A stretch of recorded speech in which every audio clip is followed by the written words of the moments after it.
메리 크리스마스. 예.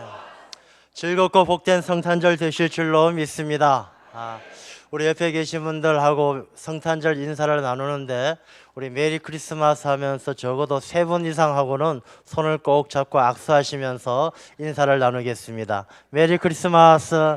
예, 감사합니다. 메리 크리스마스. 예.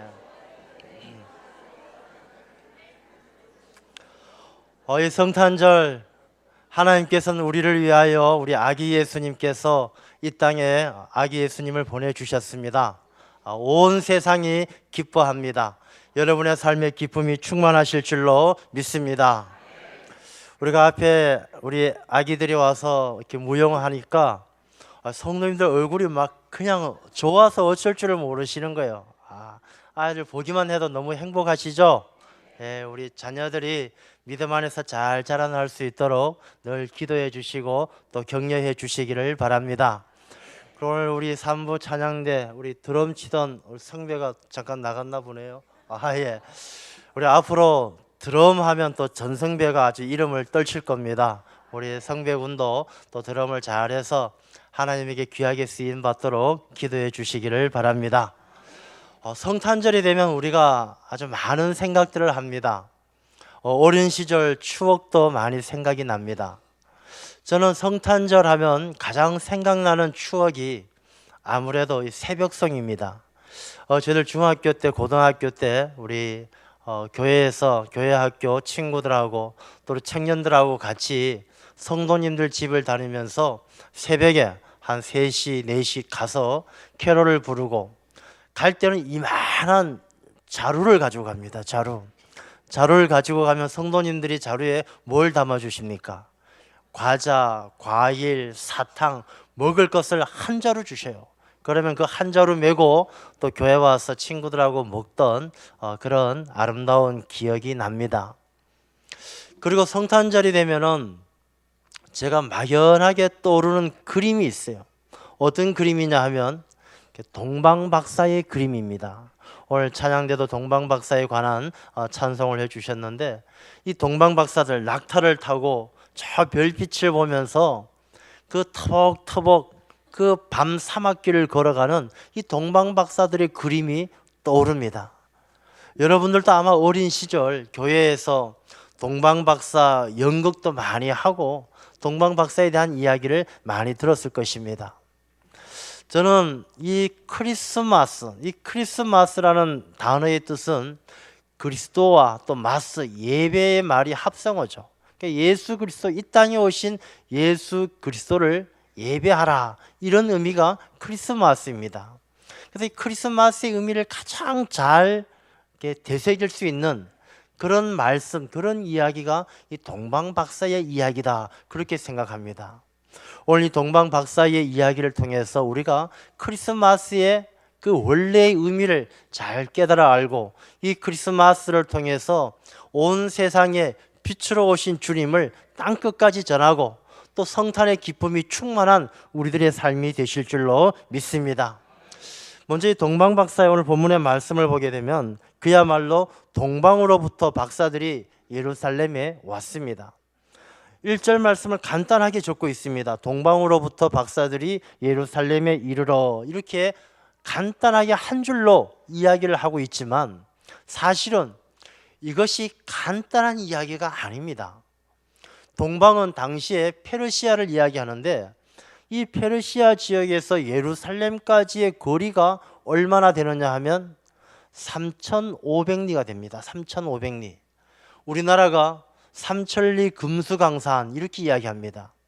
우리나라 저 위에서부터 땅 끝까지가 한 3,000리 정도 된다라고 본다라면 이 3,500리가 되는 길은 우리나라 끝에서 끝까지 가는 길보다 더 먼 길이에요. 2000년 전에 비행기가 있습니까? 기차가 있습니까? 고속버스가 있습니까? 이 동방의 박사들이 한 줄로 예루살렘에 왔다라고 이야기하지만 그 3,500리가 되는 그 길이 얼마나 험하고 먼 여정이겠습니까? 산을 넘어야 되고 물을 건너야 되고 사막을 지나야 되고 그 추운 광야에서 밤을 오들오들 떨면서 보내야 되고 그야말로 3,500리나 되는 그 길을 3개월 이상 가야 되는 먼 여정이란 것입니다. 이 동방의 박사들은 왜 그 먼 길을 떠나게 되었습니까? 이 동방의 박사들은 사실 이 당시에 박사라고 이야기하면 뭐 우리가 오늘날처럼 이해하는 무슨 어디 하버드 대학교 박사, 그런 박사가 아니에요. 이 당시의 박사들은 굉장히 과학 지식의 조예가 깊고 아는 것이 많은 사람이 박사예요. 그래서 이 동방의 박사들은 천문학, 하늘의 별자리를 보고 연구를 하던 그런 사람들이었는데, 이들이 어느 날 이상한 별빛을 하나 발견하게 됩니다. 그리고 그 별빛이 이 땅에 왕이 오셨다는 것을 의미한다는 것을 알게 되고, 그 왕을 찾아서 큰 먼 여정을 가는데, 그 여정의 목적은 딱 하나입니다. 2절 말씀에 보면 그들이 이야기하기를, 우리가 동방에서 그의 별을 보고 그에게 경배하러 왔노라. 이 동방 박사들이 3,500리가 넘는 그 먼 길을 가게 된 그 목적이 무엇이라고요? 예수님께 경배하기 위해서입니다. 경배.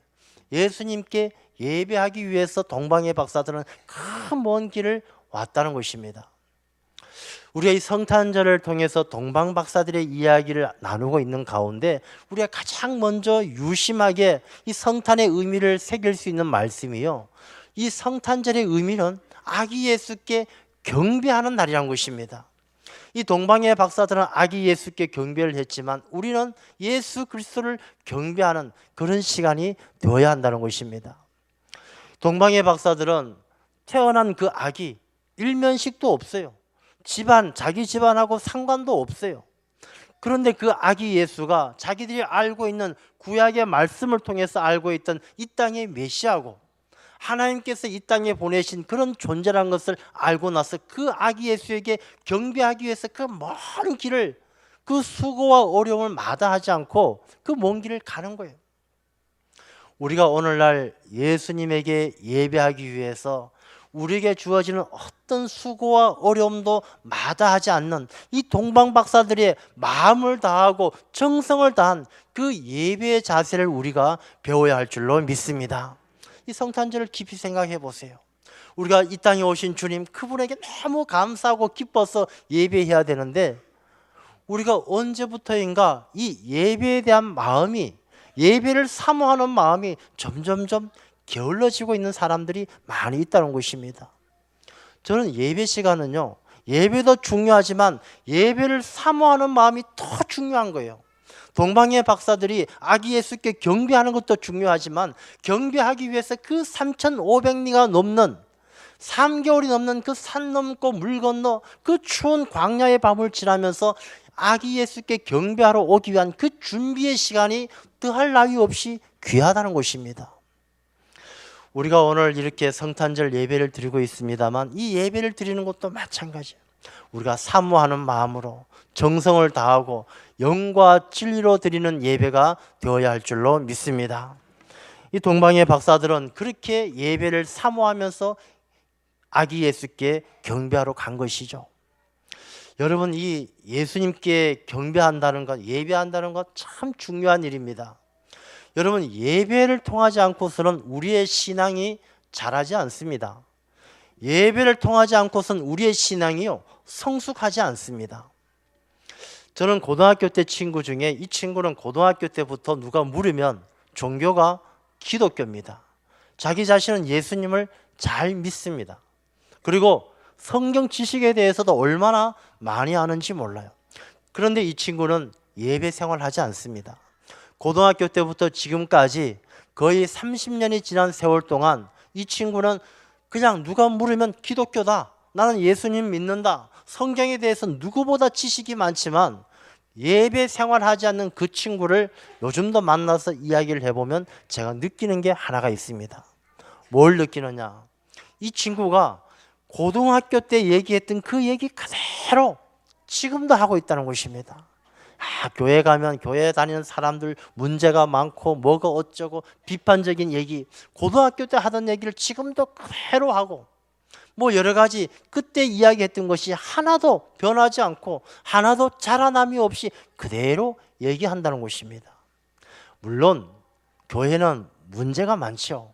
왜? 우리 모든 사람들이 연약하고 문제 있는 사람들이 다 모여 있는데 문제가 없을 수가 없지요. 다투지요. 사람들 다 욕심 많은 사람들이 모여 있는데 다투지 않을 수가 없습니다. 그렇지만 교회는요, 예배 생활을 통해서 우리의 신앙이 조금씩 자라게 되고, 처음에는 부족하기 그지 없었지만, 처음엔 자기밖에 몰랐지만 예배를 잘 드리는 예배를 통해서 우리의 신앙이 자라면서 조금씩 합력해서 선을 이룰 줄도 알고, 우리가 용서할 줄도 알고, 우리가 베풀 줄도 아는 그런 성숙한 신앙인으로 자라나는 것입니다. 동방의 박사들이 아기 예수께 경배했던 것처럼 이제 이 시대를 살아가는 우리가 예수님 앞에 나와 예배드리는 삶을 통해, 예배를 통해서 우리의 신앙이 자라나고 우리의 영혼이 성장하고 하나님 쓰시기에 부족함이 없는 하나님의 귀한 일꾼으로 자라나는 그런 은혜가 있어야 할 줄로 믿습니다. 동방의 박사들은 그런 예배를 사모하며 나아갔어요. 이 동방의 박사들이 사모하면서 나아갔는데 이제 그들이 도착을 했습니다. 어디에 도착을 했습니까? 예수님이 태어나신 마구간에 도착했어요. 마구간에 도착해서 딱 보니까 아기가 태어나긴 태어났는데 말구 위에 아기가 딱 놓여 있는 거예요. 동방의 박사들이 얼마나 낙심이 되겠습니까? 이들은 3,500리 먼 길을 오면서 생각하기를, 야, 이 위대한 사람은 훌륭한 집안에서 태어났을 것이다. 아마 화려한 궁전에서 태어났을 것이다. 그런 생각을 했었을 것입니다. 그렇기 때문에 동방의 박사들은 예루살렘에 와서 왕궁부터 찾아가서 왕을 만나서 물어보지 않습니까? 그래서 이들이 우여곡절 끝에 찾아온 그 마구간, 그 초라한 마구간에 말구 위에 놓여 있는 그 아기를 보았을 때 이 동방의 박사들의 마음이 어떠했겠습니까? 아마도 이들이 예수님을 바라보지 않고 그 주변의 환경을 보았더라면 크게 낙심을 했을 것입니다. 그런데 오늘 본문의 말씀을 보니까 이 동방의 박사들이 아기 예수를 보고 나서 그에게 엎드려 경배했다. 동방의 박사들이 그 마구간에 와서 우리가 생각하기엔 그럴 수 있지 않겠습니까? 와서 딱 보니까 왕궁도 아니고 뭐 크게 화려한 집안도 아닙니다. 마구간에다가 말구에 있는 조그만 아기고, 부모를 보니까 부모님도 특별히 잘난 데가 없는 평범한 사람들이에요. 자기들은 동방의 박사입니다. 와서, 야, 그놈 참 잘생겼다. 여보시오, 이 아들 잘 키우면 아주 훌륭한 인물이 될 것 같습니다. 아, 이렇게 덕담만 해도 얼마나 귀한 일입니까? 근데 동방의 박사들은 그렇게 덕담하는 것으로 그치는 것이 아니라 아기 예수께 엎드려 경배했다는 것입니다. 이 말씀은 이 동방의 박사들은 마구간이다, 허름한 말구유다, 이러한 조건과 환경은 관심이 없다는 것입니다. 동방의 박사들 눈에는 오직 아기 예수만 보였기에 그 아기 예수가 얼마나 존귀한 분인지 그들의 마음을 감동시켰기 때문에 그 앞에 엎드려 경배했다는 것입니다. 우리가 신앙생활함에 있어서 이 성탄절, 이 동방 박사들의 모습을 보면서 생각해 보아야 할 것이 무엇이겠습니까? 우리가 예수님을 경배하고 예배하는데 오늘날 얼마나 많은 사람들이 조건을 따지고 환경을 따지고 여건을 따집니까? 야, 뭐 좋은 교회 건물 찾아서 가고, 또 좋은 프로그램 찾아서 가고, 좋은 것, 멋진 것, 화려한 것을 찾아서 움직이는 사람들이 얼마나 많습니까? 그들은요, 아기 예수님 계신 곳을 찾지 못한다는 것입니다. 정말로 우리가 어디를 가든지 환경을 보는 것이 아니라 예수님만 바라보는 그 사람이 아기 예수께 경배하듯이 온전한 주님을 만나게 될 줄로 믿습니다. 우리 이 성탄절을 통해서 우리가 이 동방 박사들의 이야기를 통하여 우리가 그 신앙의 모습을 배워야 하는 것입니다. 우리의 신앙이 마구간을 바라보고 말구유를 바라보는 것이 아니라 오직 주님만 바라보는 그런 신앙을 가져야 한다는 것입니다. 그건 어디에서 옵니까? 겸손함에서 오는 거예요. 겸손함에서. 이 동방의 박사들이 자기들 배운 것도 많고 알 만큼 아는데 말구유에 앉아있는 그 조그만 아기 앞에 경배한다는 것은 겸손하지 않으면 할 수가 없는 거예요. 순종이 제사보다 낫다. 여러분, 순종은 겸손한 사람만이 가질 수 있는 미덕입니다. 겸손한 사람이 네, 순종하겠습니다. 순종할 수 있지. 교만한 사람은요 절대로 순종할 수가 없는 것입니다. 교만한 사람은 누가 뭐라고 하더라도 무슨 소리야, 내 말이 맞아, 내 생각대로 해, 순종하지 못하는 것이 교만한 사람들이에요. 이 동방의 박사들은 겸손했기 때문에 순종이 제사보다 낫다라고 주님 앞에 온전한 경배를 드릴 수가 있었던 것입니다. 우리가 하나님 앞에 나와 주님 앞에 나와 예배할 때 겸손해야 될 줄로 믿습니다. 겸손하지 않으면 우리가 예배에 집중할 수가 없고 예배를 온전히 드릴 수가 없어요. 예수님께서도 말씀을 전하실 때 그런 말씀 하시잖아요. 귀 있는 자는 들을지어다. 이 귀 있는 자는 들을지어다, 이 말씀이 무엇입니까? 교만한 자는 들을 귀가 없는 거예요. 예수님이 오셔서 말씀하셔도 그 말씀을 안 듣는 거예요. 겸손한 자만이 하나님의 말씀에 귀를 기울이고, 겸손한 자만이 마음을 다해서 기도하고, 겸손한 자만이 영과 진리로 예배할 수가 있다는 것입니다. 동방의 박사들이 마구간일지라도, 말구에 놓여있는 악이일지라도 그 조건과 환경을 보고 무시하는 교만한 사람이 아니라 오직 주님만 바라보면서 엎드려 경배했던 것처럼 성탄절을 맞이하는 우리 모두가 겸손함으로 주님을 만나야 할 줄로 믿습니다. 성경 말씀을 보게 되면 겸손한 자를 주님께서 만나주시고 성령 충만하게 하셔요. 삭개오가 얼마나 욕심 많은 사람입니까? 삭개오가 욕심 많은 사람이었지만 너무 외로웠어요. 너무 힘들어서 예수님 만나기를 사모하는 거예요. 주님만 만나고 주님 만나면 너무너무 좋겠다. 예수님을 사모하는 그 마음이 삭개오를 겸손하게 만들었어요. 그래서 삭개오는 뽕나무 위에 올라갑니다. 예수님께서 찾아오셔서 삭개오야 내려와라, 내가 오늘 너와 함께 머물겠다. 우리가 겸손할 때 주님께서 찾아오시는 줄로 믿습니다. 주님께서 이 땅에 찾아오신 성탄의 기쁨입니다. 우리가 이 기쁨을 내 삶에서 간직하기를 원한다면, 내 심령 가운데 성탄이 일어나고 내 삶에서 성탄의 기쁨이 충만하기를 원한다면 우리가 무엇보다 겸손해야 합니다. 겸손할 때 주님께서 찾아오십니다. 고넬료가 베드로가 왔을 때 베드로에게 엎드려 절을 하면서 베드로를 영접합니다. 고넬료는 로마의 백부장입니다. 로마에서 높은 지휘관이에요. 베드로는 그 로마가 지배하고 있는 식민지 사람이에요. 고넬료가 베드로에게 절할 이유가 하나도 없어요. 오히려 명령하죠.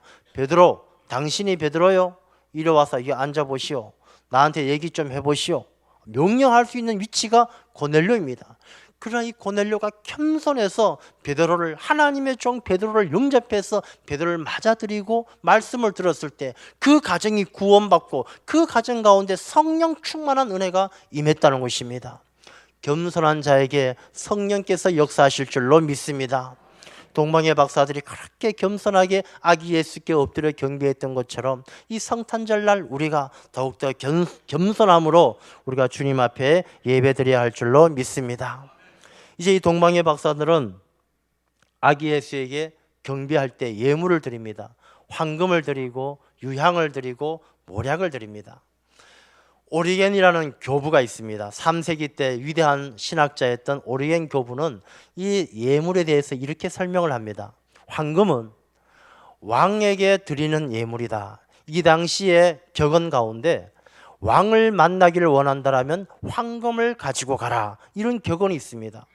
왕에게 황금을 드린다는 것은 당신은 왕입니다라는 것을 인정하는 거예요. 그러니 동방의 박사들이 예수님에게 황금을 드렸다는 것은 예수님이 만왕의 왕이시다는 것을 고백하는 것입니다. 예수님께서는 이 땅에 왕으로 오셨어요. 예수님께서는 인류 역사의 주인공으로 오셨습니다.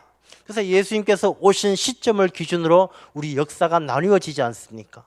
비포 크라이스트, 주님 오시기 전, 아노 도미닉, 주님 오신 이후 인류의 역사가 주님을 중심으로 나뉘어지고 주님은 인류 역사의 주인공이시고 인류 역사의 왕이 되십니다.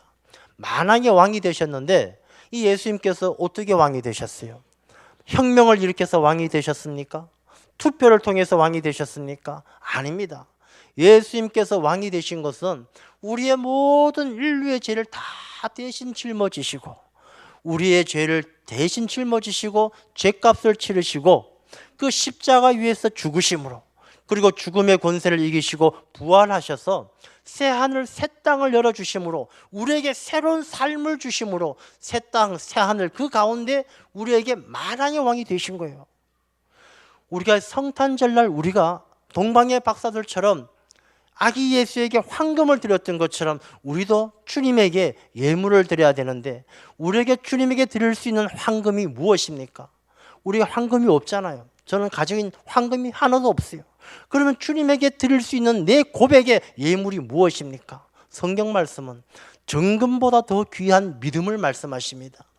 우리가 예수 그리스도가 만왕의 왕이시고 그분이 십자가 위에서 죽으심으로 말미암아 우리의 왕이, 나의 왕이 되셨고 내 모든 삶의 주권을 그분에게 맡겨드릴 수 있는 그 믿음이 있다라면 오늘 우리가 주님에게 황금을 드리는 동방 박사들처럼 믿음으로 고백하는 하나님의 귀한 자녀가 되는 줄로 믿습니다. 성탄절이 되면 동방의 박사들이 예수님에게, 아기 예수에게 황금을 드린 것처럼 정금보다 더 귀한 예수 그리스도가 나의 왕이시고 만왕의 왕이심을 고백할 수 있는 그런 믿음으로 주님 앞에 나아가야 할 줄로 믿습니다. 유향을 드렸어요. 이 유향은 어떤 의미냐면, 이 유향은 그 당시에 하나님 제단에 바쳐지는 이 제단 물품 가운데 하나예요. 이 향은, 유향은 하나님에게 드려지는 향기와 같은 것이죠. 그래서 동방의 박사들이 유향을 아기 예수님에게 드렸다는 것은 이 예수님이야말로 하나님과 죄인된 우리 사이에 대제사장으로 오셔서 우리를 하나님 앞에 드려질 수 있는, 우리와 하나님과 화목되어지게 할 수 있는 중보자요 대제사장이심을 고백하는 의미가 담겨 있는 것입니다.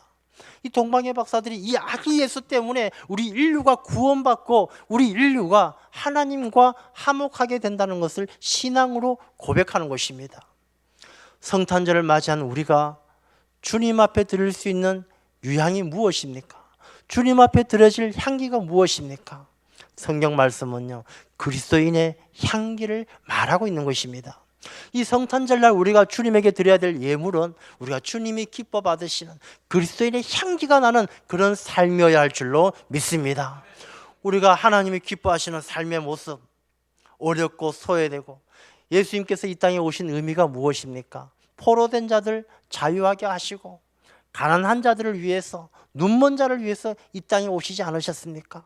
이 땅에 오셔서 주님 배고픈 자들을 먹여주시고, 이 땅에 오셔서 병든 자들을 고쳐주시고, 외로워하는 자들을 찾아가서 위로해 주신 분이 바로 예수님이셔요. 우리가 예수님 앞에 나아가는 성탄절날 우리가 주님 앞에 유향을 드리는 것처럼 그 향기 나는 삶으로 주님을 기쁘게 해야 된다는 것입니다. 무디 목사님이 계시는데, 이 무디 목사님이 아주 옛날 분이시죠. 이 무디 목사님이 목회를 하는데 교회가 비어 있는 거예요, 자리가. 그래서 성도들에게 이야기합니다. 우리가 전도하러 갑시다. 네, 목사님, 전도합시다. 목사님이 교인들을 데리고 동네 전도합니다. 한 달 동안 전도를 했는데, 이 목사님이 교인들하고 나가서 전도하시는데 한 번도 교회 나오세요, 예수님 믿으세요, 이런 말씀을 안 하시는 거예요. 그래서 교인들이 답답해 하는데 한 달쯤 지나고 나니까 이 교회에 한 명, 두 명 동네 주민들이 찾아오면서 교회 자리가 점점점 채워지는 거예요. 그러니 이 사람들이, 교인들이 목사님에게 물어봅니다. 목사님, 우리가 전도를 안 했는데도 교인들이, 사람들이 찾아오네요. 그때 무디 목사님이 그렇게 말씀하시죠. 우리가 우리 입술로 교회 나오세요, 예수 믿으세요 그렇게 말하지는 않았지만 우리가 동네를 다니면서 넘어진 아이를 일으켜 주었고, 무거운 짐을 지고 가는 사람들 도와주었고, 힘들게 언덕길 올라가는 수레를 밀어주었고, 목말라 하는 어르신들에게 물 한 그릇 떠다 주지 않았느냐. 그 향기가 복음을 전하는 향기가 되어서 이렇게 많은 분들이 주님을 만나게 된 것입니다. 이렇게 무디 목사님이 설명했다는 것입니다. 우리가 이 성탄절날 이 땅에 오신 예수님을 생각하면서 우리가 주님에게 드려야 될 것이 무엇이겠습니까? 그리스도인의 향기, 하나님이 기뻐하시는 그리스도인의 삶을 주님에게 드릴 수 있는 우리들이 되어야 할 줄로 믿습니다. 미국의 광부들이 옛날에 땅에 석탄을 캐기 위해서 지하로 들어갑니다. 이 지하로 들어갈 때 그들이 가지고 가는 한 마리의 새가 있습니다. 카나리아라는 새를 가지고 가는데, 이 새를 왜 가지고 가느냐? 이 새는 공기가 오염되면 굉장히 민감합니다. 그래서 지하 깊은 곳에 가서 석탄을 켤 때에 가스가 나오거나 이 공기가 오염되어지면 이 새가 새장 안에서 날개를 퍼덕이면서 기침을 하면서 아주 요란스럽게 움직이면 광부들이 공기가 오염되었구나, 조금 더 있으면 여기 있다가 큰일 난다, 죽겠다 하고 다 빠져나올 수 있도록 이 카나리라는 새를 가지고 갔다는 것입니다. 저는 성탄절을 맞이하면서 우리 이 시대, 우리 사회의 카나리아를 생각해야 된다라고 생각을 합니다. 이 시대 카나리아가 얼마나 많습니까? 소외되고 연약하고 너무나 힘들어서 조그만 얼음에도 위태위태하고 쓰러질 듯한 그런 어려운 자들이 얼마나 많습니까? 쪽방촌의 어르신들, 저 질병으로 고통받는 자들, 집을 잃어버리고 거리에서 헤매는 자들, 그 수많은 이 시대의 카나리아를 생각할 수 있는 그런 그리스도인들이 되어야 할 줄로 믿습니다. 요즘 우리나라가 촛불이다, 탄핵이다, 많이들 혼란스럽습니다. 그러다 보니 이 성탄절이 되고 연말이 되어도 이 사회의 카나리아들에게 관심이 없는 거예요. 아무리 낮춥게 생겼다고 퍼덕여도 아무도 돌아보지 않는 것입니다. 연탄돕기은행, 연탄돕기가 예전보다 50%도 되지 않는다는 것입니다. 고아원, 양로원, 전화 한 통 걸려오는 일이 없을 정도로 너무나 쓸쓸한 성탄절과 너무나 힘든 그런 연말을 보내고 있다는 것입니다. 저희 교회에서는 어제도 이 동네 독거 어르신들 한 100여 분 초청해서 식사 대접을 했고, 또 오늘 또 한 15가정 오후에 우리가 한 가정당 한 20만 원 정도씩 도움을 줍니다. 우리 교회가 하는 것은 너무나 작은 일이에요. 우리 교회가 하는 일은 너무나 작은 일이지만 우리 성도님들 한 분 한 분이 우리 주변에 있는, 여러분의 삶 주변에 있는 고통받고 소외된 이 시대에, 이 사회의 카나리아들을 돌보면서 그들에게 주님의 사랑을 전하는, 그들을 일으켜주고 그들의 목마름을 채워주고 그들의 힘듦을 등 뒤에서 밀어줄 수 있는 그런 그리스도인이 되어질 때 주님께서 우리의 그 그리스도인의 향기 나는 삶을 기뻐 받으실 줄로 믿습니다. 동방의 박사들은 또한 모략을 예수님에게 드립니다. 이 모략은 무엇입니까? 모략은 상처, 염증을 치료하는 약품이고, 또 시신을 방부 처리할 때 쓰이는 방부제의 역할을 하는 것이 바로 모략입니다. 이 모략을 아기 예수님에게 드렸다는 것은 이들이 구약의 말씀을 통해서 이 예수님께서 이 땅에 오셔서 우리의 죄를 대신해서 채찍 맞으시고 고통받으시고 죽으신다는 사실을 알고 그 일에 기쁨으로 함께 하겠다라는 신앙의 고백이란 것입니다. 우리의 성탄절을 통해서 우리가 주님에게 모략을 드릴 수 있는, 우리가 주님에게, 주님, 이 땅에 오신 건 너무 감사하고 너무 기쁩니다. 그렇지만 우리가 주님께서 이 땅에 오신 그 이유를 깊이 깨달아 알고, 주님께서 이 땅에 치유하시기 위해서 채찍을 맞으시고, 우리를 위로하시기 위해서 십자가를 지시고, 우리를 구원하시기 위해서 생명까지 내어주신 그 주님을 생각하면서 우리도 기꺼이 주님께서 이 땅에 이루시고자 하셨던 그 뜻을, 주님의 뜻을 이루기 위해서 우리도 십자가를 지고 우리도 고난과 어떤 희생도 감당할 수 있는 그런 결단이 있는 성탄절이 되어야 할 줄로 믿습니다. 주님께서 오셨던 그 시대에 대제사장도 있었고 서기관도 있었어요. 오늘 본문의 말씀을 보면 그들이 예수님께서, 메시아께서 유대 땅 베들레헴에서 난다는 것도 다 알았지만 이들이 예수님을 영접하지 못한 이유가 무엇입니까? 이들이, 이 동방의 박사들은 겸손함으로 아기 예수께 황금을 드리고 유향을 드리고 모략을 드리면서 자기들의 신앙을 고백했지만, 이 당시에 예수님을 영접하지 못했던 이들은 지켜야 될 게 너무 많은 거예요. 자기의 기득권을 지켜야 돼요. 아기 예수께 드릴 황금이 어디 있어요? 자기 배를 채울 황금, 자기 배를 채울 황금을 구하기도 급급한데, 이 대제사장과 서기관들, 그 시대의 사람들은 주님을 영접하지 못했던 것은 이 동방박사들과 다르게 자기밖에 알지 못하는 교만함이 있었고, 희생이 없었고, 헌신이 없었고, 자기들이 큰 소리로 기도하면 잘하는 줄로 알고 헌금 많이 하면 자랑거리로 삼고, 그래서 예수님께서 바리새인들에게 회칠한 무덤 같다라고 질책할 만큼 그들이 겉과 속이 다른 삶을 살았기 때문에 오신 메시아를 영접하지 못했다는 것입니다. 여러분, 만약에 주님께서 다시 오신다면 우리는 어떤 사람이겠습니까? 동방박사처럼 황금과 유향과 모략으로 주님을 영접할 수 있겠습니까? 아니면 그 시대의 기득권을 가졌던 사람들처럼 주님을 외면하겠습니까? 도스토예프스키가 쓴 카라마조프의 형제들이란 그 책 가운데 그런 내용이 나오죠. 예수님께서 부활 승천하셨다가 어느 날 몰래 이 땅에 오셨어요. 세빌레라는 마을에 오셨어요. 예수님께서 천국을 전하시고 복음을 전하시는데 전도하다가 그만 붙들렸어요. 체포당하셨어요. 그때 그 지역의 종교 지도자가 와서 예수님에게 그렇게 이야기합니다. 예수님, 뭐하러 또 오셨어요? 예수님 천국 가셨으면 잘 계시지 뭐하러 이 땅에 또 오셨습니까? 예수님께서 부활 승천하신 후에 우리가 교회를 세우고 법을 만들고 조직을 만들고 프로그램을 만들어서 이렇게 잘하고 있는데 뭐 쓸데없이 예수님 또 오셨습니까? 이런 내용으로 이야기하는 기록이 있습니다.